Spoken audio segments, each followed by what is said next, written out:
What's happening? What's happening? What's happening? How everybody feeling? Yes, yes, yes, yes. We are here at another 4 a.m. session, and I just wanted to, touch bases with you guys. On this lovely February morning. We have February 6th, but yeah, you know, I'm excited, y'all. I'm excited for February. I mean, February for me, over the past few years, recent years, it's been a magical month. I was just talking to my homie Greenspan. We were just discussing some things, and reflecting back from since before the pandemic, like 2019, 2020, and 21 and 22. It's been some things that happened in February. All glory go to God, and of course, our ancestors. I was just talking on a phone. I got an article that's I'm not going to reveal the reporter and the actual news outlet, but discussing with them about why I had actually initially started doing a collection for the Harriet Tubman. They said that when you did the Harriet Tubman collection that it was the year Harriet Tubman, and I had no idea. Had no idea. And that's another example as to like when creating from the heart, how things fall into alignment. Right, speaking of creating some things, a collector of mine who commissioned me, he booked a slot in the summer months. I've had like these slots that I had I announced that if anyone pretty much books a slot, then they get the commission piece, or they get to book a piece pretty much half off. So it was only about a few people who had booked the slot during that time. One in particular, I'm just now being able to work on. This is I think in May or June, or it could have been, I'm not sure when it was. It was in the summer months. But these are the sneakers that I'm actually working on. I did this for placement, but I'm actually sold the stuff on. So this is just stuff for placement, but I've removed the swoosh, added that, and I'm gonna still add some stuff here. But this is, I hope I'm saying it right, Utopia Golfing Company. And, they, commissioned me to make these golf sneakers highlighting some of the golf legends, black golf legends. And as I'm, doing my research, I'm just blown away by, the golfers that were before Tiger Woods, which was really amazing. Another announcement I would like to make is I initially have some prints that will be available that I will probably post online. And these are 8 by 11 prints of the Harriet Tubman money print. So, both of these will be signing signature. I think I'm gonna do a total of 4, maybe, you know what I'm saying? So, these will probably be available online. I'm gonna give it to probably by 10 or noon. So be on the lookout for that. Yeah, the Grammys was last night, and I seen a few people, won or whatever, Kendrick Lamar, Dave Chappelle, and I guess I'll chime in on, my experiences, because over the past year, 2022, I went to Yellow Springs twice. I drove to Yellow Springs on 2 different occasions. It was in May, and I believe it was in July, August. But Donnell Rawlings, shout out to Donnell. I can't even call him Ashy Larry no more, man, because he went from ashy to classy. But I remember when I was telling him that I was coming to Yellow Springs, he was like, man, you're about 2 years late, man. I wanted you to come out here in 2020. And I said, yeah, man, but I'm on my way. He was like, nah, Doug, he said, for the experience, because they had to, when the pandemic was at its all-time high, they pretty much road trip to Yellow Springs. So he was like, yo, you should do the same thing, just to have the experience, just to see the scenery. So I did that on both trips. I did that when I went out there in May, and I did that when I went out there in July, August. When I go back out there again, I'm definitely get on a plane. But it was definitely an experience, It was like a, 7-hour trip, 7.5-hour trip. I drove out there by myself. I had some accommodations through Airbnb. Met some good people out there. You know what I mean? Yellow Springs, Ohio was nothing what I've imagined it to be. It's like really like a hippie town. Beautiful people, and I'm coming from Baltimore. You're just used to in certain areas where you go, it's like a segregated city. If you know anything about the black butterfly, or if you know anything about the white L, Google this, search it, and do your research. Used to that dynamic. You know, you wouldn't be used to. Well, for me, I wasn't used. I was shocked at what I've encountered. Let's just say that. But going out there, man, and having the experiences of being able to be around Dave. I think when I first went out there, it was Donnell Land, and right when I went there, I had to. I stopped at Dave Chappelle's. It was like a store that he has, and I called my homie King. King indeed. He was just like, yo, where you at? We about to play kickball, whatever. And it was Donnell's second annual kickball, Streets versus the Creeks. And I was on the Streets team, and Donnell had the Creeks team. Shout out to everybody on the Streets team. We won. Me and Angela E, we was on the same team. King indeed, Auntie Gina, and we won. We took the trophy home, and Donnell tried to say we cheated, but nah, we took that for the win. And then later on that night, I talked to my man D Watkins. We was talking for a bit, and I told him, I said, yo, I ain't get no sleep, so let me get some rest, or whatever. And because he was encouraged that if I take a nap. No, I didn't get any sleep. I stayed up. I should have took that nap. We went to a comedy joint that Donnell had that night, and as I was leaving, I remember Angela, he was like, yo, you going to the Shack? And I was just like, yeah, but I was like, probably not though. She was like, you should go to the Shack. I ducked off, went to my Airbnb, and I rested, and then I went to the brunch the next day, and they told me that Marlon Wayans was there, a few other people was there.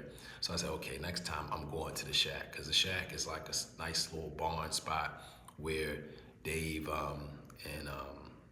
or if anybody is willing, it probably will show up, but mainly just a small crew.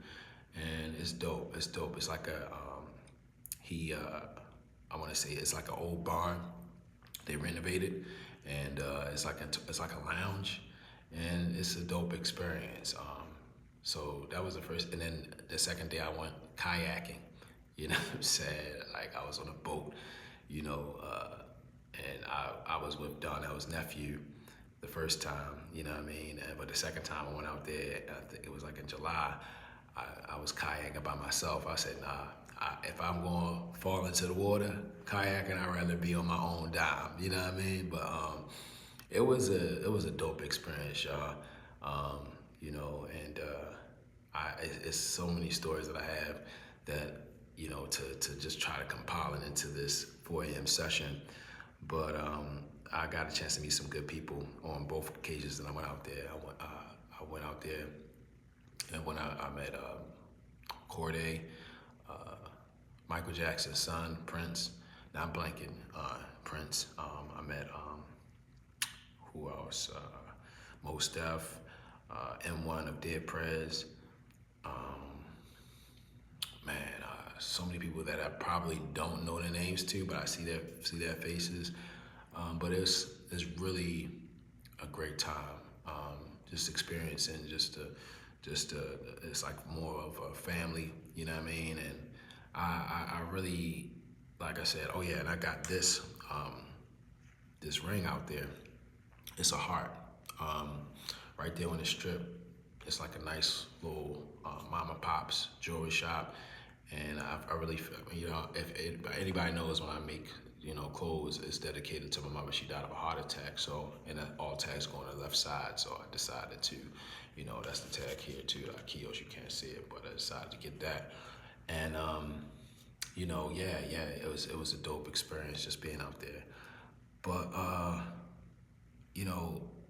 I think that being able to have the ability to travel, to go out your comfort zone is so important, you know what I mean?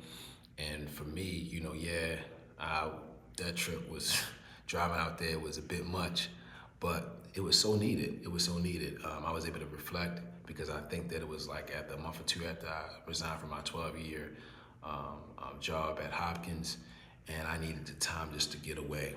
I needed time to really reflect, and everybody came when I came through.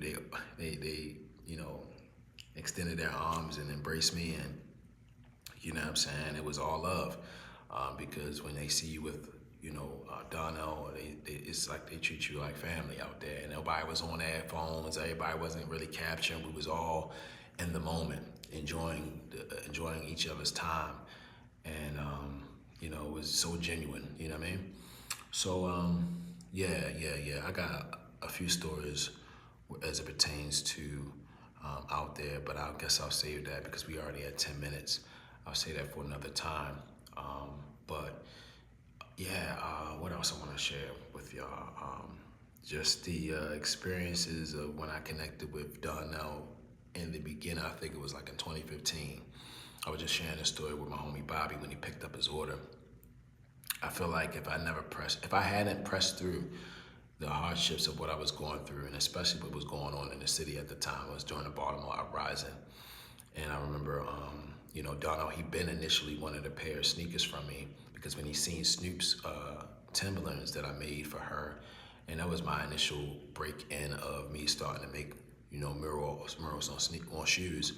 He was like, "Yo, I want a pair of Tim's, son," you know what I mean? But that was like in November 2014, and fast forward to the next year, which was like 4 or 5 months afterwards, in April, during the Baltimore uprising, that's when he had a show in DC at the Howard Theater.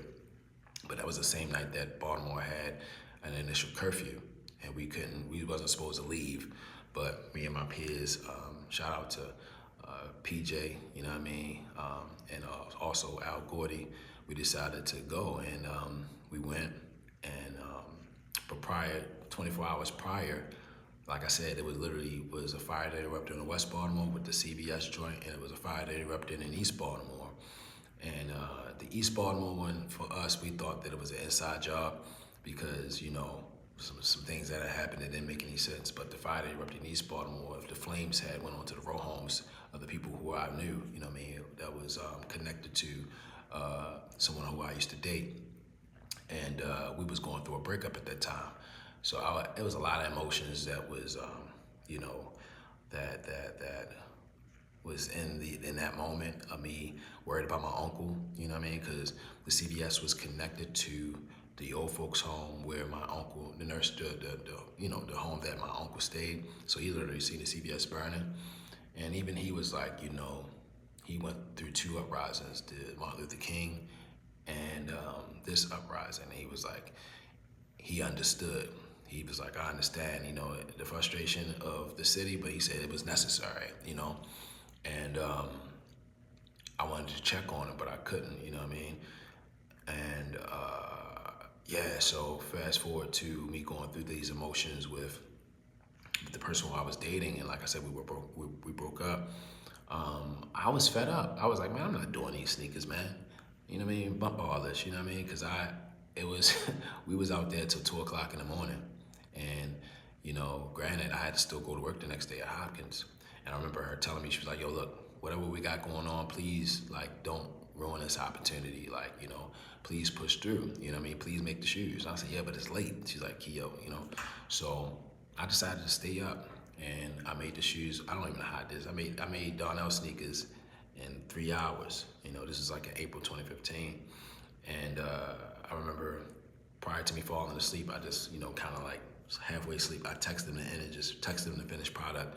And I woke up to a text from Hopkins saying that we didn't have to go to work because they was afraid that during how the city was going through what it was going through, they was shook. So we ain't had to go to work. So I said, okay, I'm gonna get another hour of sleep. And I woke up to a text from Donnell saying like, yo, these shoes is dope. I showed Dave and he wants a pair. And he said, I'll send you, can you make it? So I attempted to go and get the shoes, but I didn't have enough time to make it to come to DC in time to actually deliver the sneakers to him. But it was that initial thing of pushing through that had I not probably pushed through in that moment or seized that moment of opportunity, the connection that me and Donnell Rawlings had, it probably would have who was to say it would have, been what it is today. He's been a great friend. He's been, mentioning my names into rooms when I'm not there, connecting me with Dave Chappelle and, through my art. And he tried to get me to, let go of my job years ago so that way I could be on the road with him. I did have an experience being on the road with him, filming him, and let me just say, man, that man works, okay? He works. But so that's what I ended off on. And we'll continue this chapter and maybe tomorrow's session. But again, I have this print and I have this print.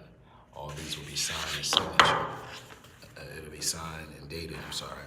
And I'll be, that'll go up on the site tomorrow. I might include another print, but I'm gonna think about it. And if you see it, definitely grab these. Only 4 will probably be made. And this is a nice quality paper. I'm not sure if you can see it, but it'll be good for fitting in a frame by 8 by 11. But thank y'all for tapping in. Like, share, subscribe, and again, leave the comments. Hashtag replay gang, and leave the comments below as far as what you guys would love for me to chime in on. I know I'll be all over the place, so anything that I kind of skipped over, just be like, yo, no, we want to hear more about that. You know what I'm saying? Because I have, like I said, many stories. This is storytelling, so I want to be able to share these stories as they're fresh in my mind to reflect on. And then the stories that come, like when I'm going through, some things as far as it's related to my creative journey, I want to be able to share them with you as they come along. So be on the lookout for another episode of the Yeah Man Yeah podcast. I said it again, it's like that's the original name, the OG name. But because me and my homie Jazz, we'll be like, yeah, man, yeah. But be on the lookout for another Jazz and Keys episode this week. We'll be giving you guys another, conversation piece. And this week is going to be a very big week behind the scenes. I'm going to be communicating with a few people, but y'all share that with you as it comes along. But thank y'all for the people who have viewed the previous lives, for tapping in. It's well appreciated. And definitely go on by AkioEvans.com to get those prints. I'm gonna release it probably like around 11 or 12 noon, or it might be up even after this live. But by the time you guys see this, it'll probably be up. So again, thank you, and that will be all right? Peace. Many blessings to y'all.